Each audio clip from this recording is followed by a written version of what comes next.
ஆண்டவராக இயேசு கிறிஸ்துவின் நாமத்தில் நண்பின் வாழ்த்துக்கள் நாளில் உங்களை சந்திப்பதில் மகிழ்ச்சி அடைகிறேன்.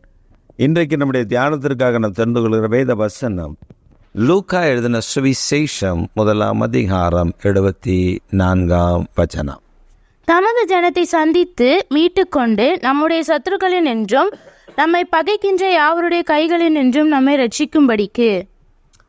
தேவன் நம்மை ரட்சிப்பதற்காக, நம்முடைய சத்துருக்களின் கையின்று நம்மை விடுதலை பண்ணுவதற்காகத்தான் இந்த பூமிக்கு அவர் வந்தார் என்பதை விளக்கம் பண்ணுகிற ஒரு வாசகம், ஒரு வார்த்தை. ஆண்டவருடைய வார்த்தை இவ்வளவு தெளிவாக சொல்லுகிறது. அவர் சத்துருக்களின் என்று நம்மை மீட்டு கொள்ளும்படி, பாவத்திலிருந்து சாபத்திலிருந்து நம்மை மீட்டு கொள்ளும்படி, சத்துருடைய அதிகாரத்திலிருந்து நம்மை மீட்டு கொள்ளும்படி இயேசு இந்த பூமிக்கு வந்தார். ஆம் பிரியமானவர்களே, 1 யோவான் 2 அதிகாரம் 2 சொல்லுகிறது, சர்வலோகத்தின் பாவத்தை சுமந்து தீர்க்கிற தேவ ஆட்டுக்குட்டியாவர். சர்வலோகத்தின் பாவங்களையும் சுமந்தவர். உலகத்திலுள்ள எல்லாருடைய பாவங்களையும் சுமக்கும்படி அவர் இந்த பூமிக்கு வந்தார். உங்களை என்னை ரட்சிப்பது மாத்திரமல்ல, முழு உலகத்தையும் ரட்சித்து முழு உலகத்தையும் மீட்டு தேவன் தம்முடைய நாமத்தை மகிமைப்படுத்தும்படி அந்த இயேசு ராஜாவாக, அந்த இயேசு மீட்பராக, இரட்சகராக இந்த பூமியில மனுஷகுமாரனாக வெளிப்பட்டார். சமீபத்தில் ஒரு தாயார் சொன்னார்கள் இப்படி, இயேசு எங்களோடு கூட இருப்பார் என்று சொல்லுகிறீர்களே, அப்போ அவங்க கூடலாம் எப்போ போயிருப்பார்?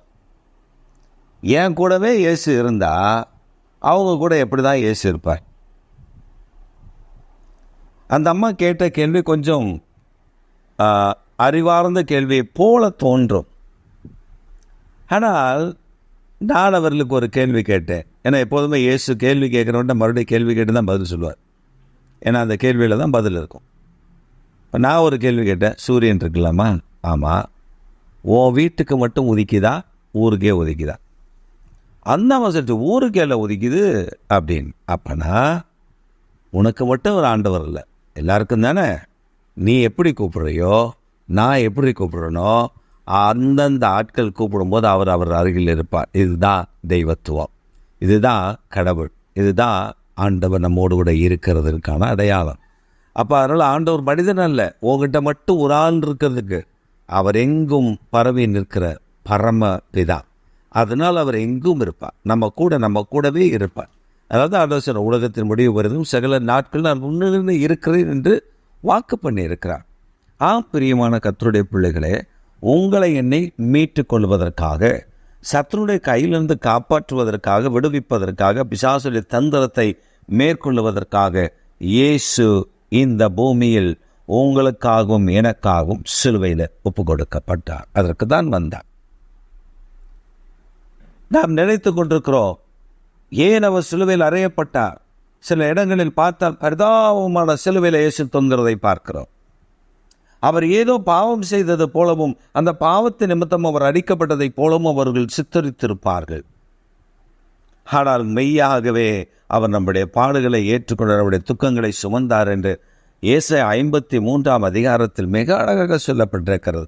அவருக்கு அழகுமில்லை, 4 சொல்லுகிறது, அவருக்கு அழகுமில்லை, சௌந்தரியமில்லை, அந்த கேடற்றவராய் மாறினார். ஏன் இப்படி அந்த கேட்டு அடைந்தவராய் மாறினார்? உங்களை என்னையும் மீட்டுக் கொள்ளும்படி. அவர் ராஜாதி ராஜனாய் சர்வ வல்லமையுடைய தேவனாய் அவர் இருந்தால், மற்றவர்கள் எல்லாம் அவருக்கு முன்பாக வந்த பொழுது அவர் ஒரே அடியில் அவர்களை மாண்டு போக பண்ணியிருக்கலாம். இயேசு சொன்னார், தம்முடைய சீஷர்கள் அந்த ஆயுதத்தை எடுத்து, கத்தியை எடுத்து, மல்கோஸ் என்று சொல்லுகிறவனுடைய காதை வெட்டின பொழுது பேதுருவை பார்த்து சொன்ன, உன் பட்டயத்தை உன் உரையில போடு, கத்தியை உன் பையில வைப்பா. நான் சொன்னால் எத்தனை லேகியோன் அந்த தேவதூதல் இறங்கி வந்தவர்களை ஒன்றுமில்லாமல் மாற்றி விடுவார்கள். இல்லை, நான் தேவனுடைய நீதியை நிறைவேற்ற வேண்டும் அல்லவா? இத்தனை பாடுகள் எதற்காக? இத்தனை காயங்கள் எதற்காக? இத்தனை வேதனைகள் எதற்காக? உன்னை என்னை மீட்டு ரட்சித்துக் கொள்ளும்படிதான் இயேசு இந்த பூமிக்கு இறங்கி வந்தார்.